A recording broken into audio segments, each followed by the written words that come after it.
ಎಲ್ಲರಿಗೂ ಗೊತ್ತಾ ಇದೆ. ಈ ಜನಧನ್ ಯೋಜನೆ ಒಂದು ಸುಮಾರು ವರ್ಷಗಳಿಂದ ನಡೀತಾನೆ ಇದೆ. ಅದರಲ್ಲಿ ಏನಿದೆ ಏನಿಲ್ಲ ಅನ್ನೋದ್ರ ಬಗ್ಗೆ ನಿಮಗೆ ಡೀಟೇಲ್ಸ್ ಹೇಳ್ತೀನಿ ನಾನು. KYC ಅಂದ್ರೆ ಏನು? ಮಾಮೂಲಿ ಆಧಾರ್ ಕಾರ್ಡು, ಪ್ಯಾನ್ ಕಾರ್ಡು, ಕೆಲವೊಂದು ಅಫಿಷಿಯಲಿ ವ್ಯಾಲಿಡ್ ಡಾಕ್ಯುಮೆಂಟ್ಸ್ ಏನಿದೆ ಅದನ್ನ ಎಲ್ಲ ಅಕೌಂಟ್ ಖಾತೆ ತೆರೆಯೋದಕ್ಕೆ ಏನೇನು ಬೇಕು ಅದನ್ನು ಕೊಡಲೇಬೇಕಾಗುತ್ತೆ. ಇವಾಗೆಲ್ಲ ಬ್ಯಾಂಕ್ಗಳಲ್ಲಿ ಮಿನಿಮಮ್ ಬ್ಯಾಲೆನ್ಸ್ ಅಂತ ಇರುತ್ತೆ. ಈ ಅಕೌಂಟ್ಗೆ ಮಿನಿಮಮ್ ಬ್ಯಾಲೆನ್ಸ್ ಇರೋದಿಲ್ಲ. ಆವರೇಜ್ ಮಂತ್ಲಿ ಮಿನಿಮಮ್ ಬ್ಯಾಲೆನ್ಸ್ ಅಂತ ಇರುತ್ತೆ. ಆ ಬ್ಯಾಲೆನ್ಸ್ ಇರೋದಿಲ್ಲ ಪ್ರಧಾನ ಮಂತ್ರಿ ಜನಧನ್ ಯೋಜನೆ ಅಕೌಂಟ್ಗೆ.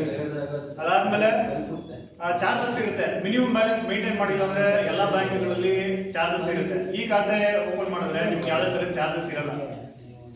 ಆಮೇಲೆ ಚೆಕ್ ಬುಕ್ ಫೆಸಿಲಿಟಿ ಕೂಡ ಇರುತ್ತೆ. ATM ಕಾರ್ಡ್ ಫೆಸಿಲಿಟಿ ಕೂಡ ಇರುತ್ತೆ. ಡೆಬಿಟ್ ಕಾರ್ಡ್ ಇರುತ್ತೆ ನಿಮಗೆ. ಆ ಡೆಬಿಟ್ ಕಾರ್ಡ್ ಅಲ್ಲೇ ಏನು ಅಂದ್ರೆ ನೀವು ಅದನ್ನ ಯೂಸ್ ಮಾಡಿ ಮೊದಲೇ ಟ್ರಾನ್ಸಾಕ್ಷನ್ ಮಾಡಿದ್ರೆ ಅದರಲ್ಲೇ ನಿಮಗೆ ಆಕ್ಸಿಡೆಂಟ್ ಇನ್ಶೂರೆನ್ಸ್ ಇರುತ್ತೆ 2 ಲಕ್ಷದವರೆಗೆ. ಆಕ್ಸಿಡೆಂಟ್ ಆಗಿ ಏನಾದ್ರು ಹೆಚ್ಚು ಕಮ್ಮಿ ಆದರೆ 30 ದಿನದ ಒಳಗಡೆ ಅವರು ಟ್ರಾನ್ಸಾಕ್ಷನ್ ಮಾಡಿರ್ಬೇಕು.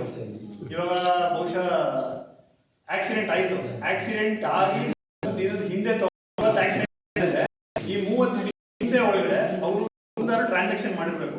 ಅವಾಗ ಮಾತ್ರ ಇಲ್ಲಾಂದ್ರೆ ಅದು ಸೊ ಜನಧನ್ ಅಕೌಂಟ್ ಮಾಡೋದ್ರಿಂದ ಡೆಬಿಟ್ ಕಾರ್ಡ್ ಇದೆ. ಆ ಡೆಬಿಟ್ ಕಾರ್ಡ್ ಅಲ್ಲಿ ನೀವು ಮಾಡ್ತಾ ಇದ್ದೀರಿ, ನಿಮ್ಗೆ ಆಕ್ಸಿಡೆಂಟ್ ಇನ್ಶೂರೆನ್ಸ್ ವೈಡ್ ಕವರ್ ಆಗುತ್ತೆ. ನೀವು ಅದನ್ನ ಪ್ರಧಾನ ಮಂತ್ರಿ ಸುರಕ್ಷಾ ಬಿಮಾ ಯೋಜನಾ ಮಾಡಿಸೋ ಅವಶ್ಯಕತೆ ಇಲ್ಲ. ಸೊ ಡೆಬಿಟ್ ಕಾರ್ಡ್ ನೀವು ಯೂಸ್ ಮಾಡಿದ್ರೆ ಇವತ್ತು ಆಕ್ಸಿಡೆಂಟ್ ಆಗಿದೆ ಅಂತ ಅಂದ್ಕೊಂಡ್ರೆ ಈ ಹಿಂದೆ 30 ದಿನ ತಗೊಂಡ್ರೆ ಆ 30 ದಿನದಲ್ಲಿ ಒಂದಾದ್ರೂ ಅವ್ರು ವ್ಯವಹಾರ ಮಾಡಿದ್ರೆ ಅವ್ರಿಗೆ ಇನ್ಶೂರೆನ್ಸ್ ಕವರ್ ಆಗುತ್ತೆ. ಅವ್ರ ಮನೆಯವರು ನಾಮಿನಿ ಯಾರು ಕೊಟ್ಟಿರ್ತಾರಲ್ಲ ಆ ನಾಮಿನಿಗೆ ಅವ್ರಿಗೆ ಅಕೌಂಟ್ ಓಪನ್ ಮಾಡ್ಬೇಕಾದ್ರೆ ಏನ್ ನಾಮಿನಿ ಕೊಟ್ಟಿರ್ತಾರಲ್ಲ ಅವ್ರಿಗೇನೆ ಹೋಗುತ್ತೆ. ಅವ್ರಿಗೇನೆ 2 ಲಕ್ಷ ಕವರೇಜ್ ಅಮೌಂಟ್ ಏನಿರುತ್ತೆ ಅದು ಹೋಗುತ್ತೆ. ಅದಾಯ್ತಾ? ಆಮೇಲೆ SMS ಅಲರ್ಟ್ಗೆ ಇವಾಗ ಎಲ್ಲಾ ಬ್ಯಾಂಕ್ ಅವ್ರನ್ನು SMS ಕಳಿಸೋದಕ್ಕೂ ಸಹ ಇಷ್ಟು ಪೈಸೆ ಅಂದ್ಬಿಟ್ಟು ಚಾರ್ಜ್ ಮಾಡ್ತಾರೆ. ಈ ಅಕೌಂಟ್ಗೆ ಯಾವುದೇ ತರದ ಚಾರ್ಜಸ್ ಇರೋದಿಲ್ಲ. ಇನ್ನು ಅದು ಬಿಟ್ರೆ ಈಗ ಜನಧನ್ ಅಕೌಂಟ್ ಅವ್ರು ಓಪನ್ ಮಾಡ್ತಾ ಇದ್ದಾರೆ ಸರ್, ನಿಲ್ಸಿದ್ದಾರೆ? ಎಲ್ಲ ಬ್ಯಾಂಕ್ ಅವರು ಮಾಡ್ತಾರೆ, ನಾವು ಮಾಡ್ತೀವಿ. ನೀವೇನಾದ್ರು ಇಲ್ಲಿರೋರು ಅಕೌಂಟ್ ಏನಾದ್ರು ಓಪನ್ ಮಾಡಿಸ್ಬೇಕು ಅಂದ್ರೆ ಹೇಳಿ, ನಮ್ಗೆ ಅಧ್ಯಕ್ಷರಿಗೂ ಯಾರು ತಿಳಿಸಿದ್ರೆ ನಾವು ಖಂಡಿತ ಬಂದ್ ಮಾಡ್ತೀವಿ. ನಾವು ಕ್ಯಾಂಪ್ಗಳು ಮಾಡ್ತೀವಿ ಸುಮಾರು. ಸೊ ನೀವು ಹೇಳಿದ್ರೆ ನಾವು ಬಂದ್ ಮಾಡ್ತೀವಿ. ರೀಸೆಂಟ್ ಆಗೆಲ್ಲ ಮೊದಲು ಮಾಡ್ತಾ ಇದ್ರು, ನಿಂತೋಗಿದೆ ಅಂತ ಇದ್ರಲ್ಲ, ಈಗ ಜನಧನ್ ಅಕೌಂಟ್ ನಿಂತೋಗಿಲ್ಲ. ಅದೇ ಹೇಳ್ತಾ ಇಲ್ಲ, ಹೊಸದಾಗಿ ನಿಮ್ಗೆ ಇವಾಗ ಡೆಬಿಟ್ ಕಾರ್ಡ್ ಕೊಡ್ತಾರೆ. ಡೆಬಿಟ್ ಕಾರ್ಡ್ ಅಲ್ಲಿ ಇನ್ಶೂರೆನ್ಸ್, ಆಕ್ಸಿಡೆಂಟ್ ಇನ್ಶೂರೆನ್ಸ್ ಕವರೇಜ್ ಬೇರೆ ಇರುತ್ತೆ. ಆಮೇಲೆ ನಿಮ್ಗೆ ಯಾವುದೇ ತರದ ರೆಸ್ಟ್ರಿಕ್ಷನ್ ಇರೋಲ್ಲ, ವ್ಯವಹಾರ ಮಾಡ್ಬೋದು ನೀವು. ಆಮೇಲೆ ATM ವಿಡ್ರಾವಲ್ ಬಂದ್ಬಿಟ್ಟು 4 ಮಾತ್ರ ಇರುತ್ತೆ.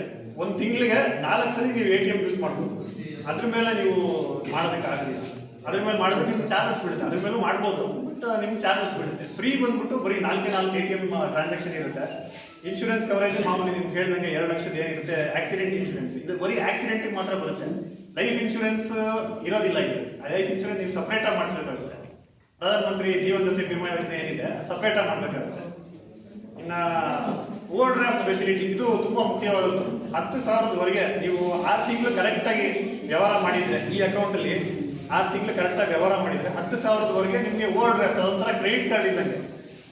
ನೀವು ಒಂಥರ ಲೋನ್ ತರ ಕೊಡ್ತಾರೆ 10,000 ರೂಪಾಯಿ. ನೀವು ಅದನ್ನ ಕರೆಕ್ಟಾಗಿ ಕಟ್ಕೊಂಡು ಹೋಗ್ತಾ ಇರ್ಬೇಕಷ್ಟೇ, ಇನ್ನೇನಿಲ್ಲ. ಕ್ರೆಡಿಟ್ ಕಾರ್ಡ್ ಇದ್ದಂಗೆ ನೀವು ಬೇಕಾದಾಗ ತೆಗಿಬೋದು, ಬೇಡದಾರ ಇದ್ದ ಕಟ್ಬೋದು. ಏನು ತೆಗಿತೀರಾ ಅಮೌಂಟ್, ಆ ಅಮೌಂಟ್ಗೆ ನಿಮಗೆ ಇಂಟ್ರೆಸ್ಟ್ ಬೀಳುತ್ತೆ. ಆ ಇಂಟ್ರೆಸ್ಟ್ ಕಟ್ಕೊಂಡು ಪ್ರತಿ ವರ್ಷ ರಿನ್ಯೂವಲ್ ಮಾಡ್ಕೊಂಡು ಹೋಗ್ತಾ ಇರ್ಬೇಕು ಅಷ್ಟೇ. ಸೊ ಇದು ಮುಂಚೆ 5,000 ರೂಪಾಯಿ ಇತ್ತು, ಇವಾಗ ಇದನ್ನ ಜಾಸ್ತಿ ಮಾಡಿದ್ದಾರೆ 10,000 ರೂಪಾಯಿ.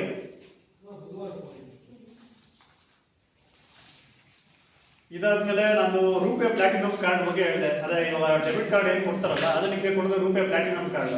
ಅದರಲ್ಲಿ ನಿಮಗೆ ಈ ಇನ್ಶೂರೆನ್ಸ್ ಕವರೇಜ್ ಸಿಗುತ್ತೆ, ಆಕ್ಸಿಡೆಂಟ್ ಇನ್ಶೂರೆನ್ಸ್ ಕವರೇಜ್. ಇನ್ನು ಸ್ಕೀಮ್ಗಳ ಬಗ್ಗೆ ಬಂದಾಗ ಎಷ್ಟು ವಯಸ್ಸಿನವ್ರಿಗೆ ಮಾಡಿಸ್ಬೋದು, ಆಮೇಲೆ ಎಷ್ಟು ವಯಸ್ಸಿನವ್ರಿಗೆ ನಮ್ಗೆ ಕವರ್ ಆಗುತ್ತೆ ಅನ್ನೋದು ನಿಮಗೆ ಬಹುಶಃ ಕೆಲವರಿಗೆ ಡೌಟ್ ಇರುತ್ತೆ. ಸಾಹೇಬ್ರೆಲ್ಲ ಹೇಳಿದ್ದಾರೆ, ನಾನಂದ್ರೆ ಸ್ವಲ್ಪ ಡೀಟೇಲ್ ಆಗಿ ಹೇಳ್ತೀನಿ.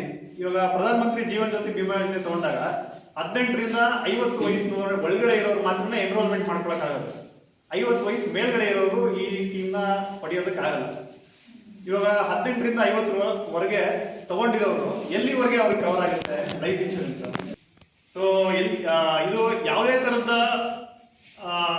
ಘಟನೆ ನಡೆದು ಅವರು ಡೆತ್ ಆದರೂ ಸಹ ನಿಮಗೆ ಇನ್ಶೂರೆನ್ಸ್ ಕವರೇಜ್ ಇರುತ್ತೆ. ಆದರೆ ಸೂಸೈಡ್ ಕವರ್ ಆಗೋದಿಲ್ಲ, ಡ್ರಂಕ್ ಅಂಡ್ ಡ್ರೈವ್ ಕೇಸ್ಗಳದ್ದು ಕವರ್ ಆಗಲ್ಲ. ಸೊ ಅದು ಸಾಮಾನ್ಯ ಯಾವುದೇ ಇನ್ಶೂರೆನ್ಸ್ ಕಂಪ್ನಿಯವರು ಪ್ರೊವೈಡ್ ಮಾಡೋದಿಲ್ಲ. ಸೊ ಇವಾಗ 18ರಿಂದ 50 ವಯಸ್ಸಿನೊಳಗಡೆ ಇರೋರು ಪ್ರಧಾನಮಂತ್ರಿ ಜೀವನ್ ಜ್ಯೋತಿ ಬಿಮಾ ಯೋಜನೆ ಎಂಟರ್ ಆದ್ಮೇಲೆ ಎಲ್ಲಿವರೆಗೆ ಕವರೇಜ್ ಇರುತ್ತೆ ಅಂದ್ರೆ 55 ವಯಸ್ಸಿನವರೆಗೆ ಮಾತ್ರ ಕವರೇಜ್ ಇರುತ್ತೆ. 55 ಆದ್ಮೇಲೆ ಆ ಕವರೇಜ್ ಇರೋದಿಲ್ಲ. 50ರಿಂದ 55 ಅವ್ರೇನು ರೆನ್ಯೂವಲ್ ಆಗ್ತಾ ಇರುತ್ತೆ. 55 ಆದ್ಮೇಲೆ ಏನು ರೆನ್ಯೂವಲ್ ಆಗಲ್ಲ, ಅವ್ರ ಅಕೌಂಟಿಂದ ಏನು ಕಟ್ ಆಗಲ್ಲ. 436 ರೂಪಾಯಿ ಏನಿರುತ್ತೆ ಅದೇನು ಕಟ್ ಆಗೋದಿಲ್ಲ.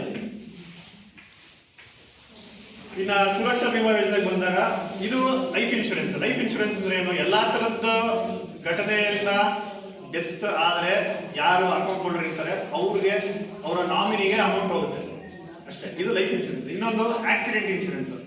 ಆಕ್ಸಿಡೆಂಟ್ ಆಗಿ ಹೆಚ್ಚು ಕಮ್ಮಿ ಆದ್ರೆ ಮಾತ್ರ ಕವರ್ ಆಗುವಂತ ಇನ್ಶೂರೆನ್ಸ್ ಪ್ರಧಾನಮಂತ್ರಿ ಸುರಕ್ಷಾ ಬಿಮಾ ಯೋಜನೆ. ಅದು ಅಷ್ಟೇ 2 ಲಕ್ಷದವರೆಗೆ ಕವರೇಜ್ ಇರುತ್ತೆ. 20 ರೂಪಾಯಿ ಅಷ್ಟೇ ವರ್ಷಕ್ಕೆ ಇರೋದು. ಯಾವುದೇ ತರ ಆಕ್ಸಿಡೆಂಟ್ ಆಗಿ, ಅದರಲ್ಲೂ ಅಷ್ಟೇ ಡ್ರಂಕ್ ಅಂಡ್ ಡ್ರೈವ್ ಕೇಸ್ ಇದ್ರೆ ಅದು ಆಗಲ್ಲ. ಅದು ಗೊತ್ತಿರೋ ವಿಷಯ ಅದು ಸಾಮಾನ್ಯವಾಗಿ.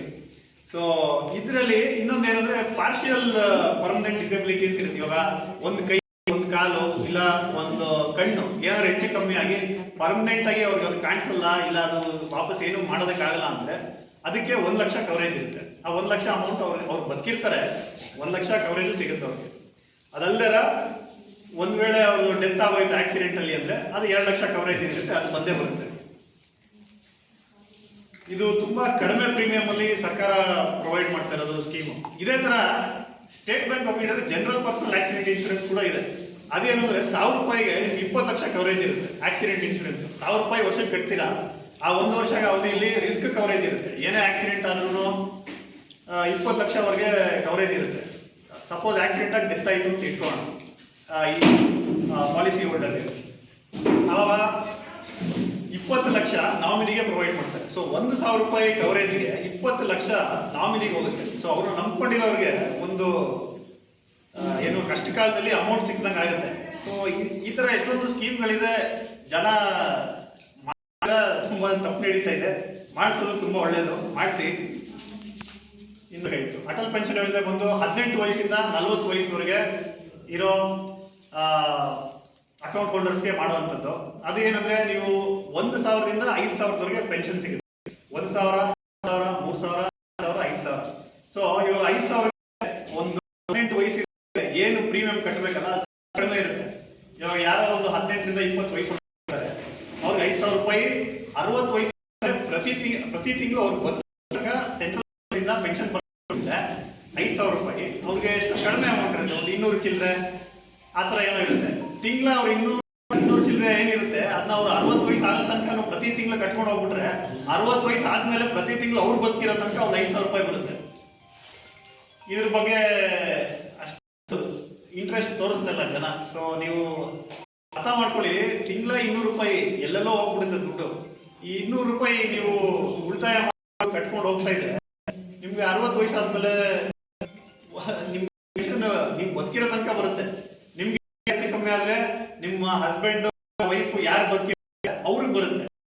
ಅವ್ರಿಗೆ ಎಷ್ಟು ಬರುತ್ತೆ, ನಿಮ್ಗೆ ಎಷ್ಟು ಬರುತ್ತೋ ಅಷ್ಟೇ.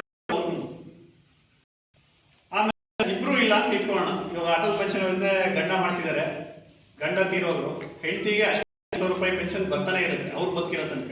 ಗಂಡನೂ ಇಲ್ಲ, ಇಲ್ಲ. ಅವಾಗ ಏನಾಗುತ್ತೆ, ಮಕ್ಳು ಯಾರಿರ್ತಾರೆ ಅವ್ರಿಗೆ ಕಾರ್ಪಸ್ ಅಮೌಂಟ್ ಅಂತ ಇರುತ್ತೆ. ಆ ಕಾರ್ಪಸ್ ಅಮೌಂಟ್ ನ ಕೊಡ್ತಾರೆ.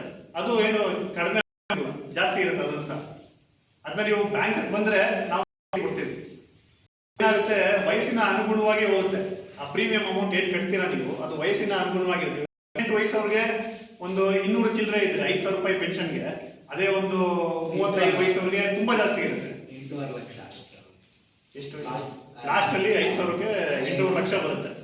ಸೊ ಇವಾಗ ಗಂಡನೂ ಇಲ್ಲ ಹೆಂಡತಿನೂ ಇಲ್ಲ ಅಂದಾಗ ಆ ಟೈಮಲ್ಲಿ 8.5 ಲಕ್ಷ ನಾಮಿನಿ ಯಾರು ಇರ್ತಾರಲ್ಲ ಅವ್ರು ಕೊಡ್ತಾರೆ. ಸೊ ಇದು ಪೆನ್ಷನ್ ಸ್ಕೀಮು. ಇನ್ಶೂರೆನ್ಸ್ ಒಂದ್ ಕಡೆ ಆದ್ರೆ ಸ್ಕೀಮ್ ಒಂದ್ ಕಡೆ. ಇನ್ನ KYC ಏನಕ್ಕೆ ಮಾಡ್ಬೇಕು? ಇವಾಗ ಬ್ಯಾಂಕ್ ಅವ್ರು ಏನ್ ಮಾಡ್ತಾರೆ, RBI ಪ್ರಕಾರ ನಾವು ರಿಸ್ಕ್ ರಿಯಲೈಸೇಷನ್ ಅಂತ ಮಾಡ್ತೀವಿ. ಹೈ ರಿಸ್ಕ್ ಕಸ್ಟಮರ್, ತುಂಬಾ ವ್ಯವಹಾರ ಮಾಡುವಂತವ್ರು, ಪಾಲಿಟಿಕ್ಸ್ ಅಲ್ಲಿ ಇರುವಂತವ್ರು, ಪೊಲಿಟಿಕಲಿ ರಿಲೇಟೆಡ್ ಕಸ್ಟಮರ್ಸ್ ಯಾರಿರ್ತಾರೆ, ಇನ್ನ ಕೆಲವೊಂದು ಕ್ಲಾಸಿಫಿಕೇಶನ್ಸ್ ಇದೆ. ಆ RBI RBI ಕ್ಲಾಸಿಫಿಕೇಶನ್ಸ್ ಪ್ರಕಾರ ನಾವು ಅಕೌಂಟ್ಗಳನ್ನ ಖಾತೆಗಳನ್ನ high risk, medium risk, low risk ಅಂತ ಡಿವೈಡ್ ಮಾಡ್ತೀವಿ. ಇವಾಗ ಸಾಮಾನ್ಯವಾಗಿ ಎಲ್ಲ ಅಕೌಂಟ್ ಹೋಲ್ಡರ್ಸ್ಗೂ ಇರುತ್ತೆ. ಸಾಮಾನ್ಯವಾಗಿ ಲೋ ರಿಸ್ಕ್ ಇರೋರು 10 ವರ್ಷಕ್ಕೊಮ್ಮೆ ಬ್ಯಾಂಕಿಗೆ ಅವ್ರ ಅಡ್ರೆಸ್ ಚೇಂಜ್ ಆಗಿದೆಯಾ, ಕಾಂಟ್ಯಾಕ್ಟ್ ನಂಬರ್ ಆಗಿದೆಯಾ, ಇಲ್ಲ ಅವ್ರದ್ದು ಏನಾದ್ರು ಬದಲಾವಣೆಗಳಿದೆಯಾ, ಅದನ್ನ ನೀವು 10 ವರ್ಷಕ್ಕೊಮ್ಮೆ ಹೋಗಿ ಬ್ಯಾಂಕಿಗೆ ಕೊಡ್ಬೇಕಾಗುತ್ತೆ. ಇದು ಏನಕ್ಕೆ ಮಾಡ್ತೀವಿ? ಫ್ರಾಡ್ಗಳನ್ನ ತಡೆಗಟ್ಟಕ್ಕೆ, ಏನಾದ್ರು ಅದನ್ನ ತಡೆಗಟ್ಟಕ್ಕೆ ನಾವು ಅದೇ ಮೀಡಿಯಂ ರಿಸ್ಕ್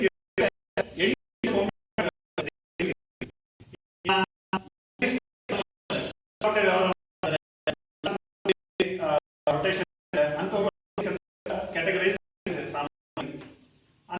ಪ್ರತಿ ಒಮ್ಮೆ ಕೊಡ್ಬೇಕಾಗುತ್ತೆ. ನನಗೆ ಗೊತ್ತಿರೋಂಗೆ ಇಲ್ಲಿರೋರು ಕಸ್ಟಮರ್ಸ್ ಎಲ್ಲರಿಗೂ ಸಾಮಾನ್ಯವಾಗಿ ಒಂದು 10 ವರ್ಷಕ್ಕೆ ಒಮ್ಮೆ ಕೊಟ್ಟರೆ ಆಯ್ತು ಅಷ್ಟೇ. ಇವಾಗ ನಿಮ್ಗೆ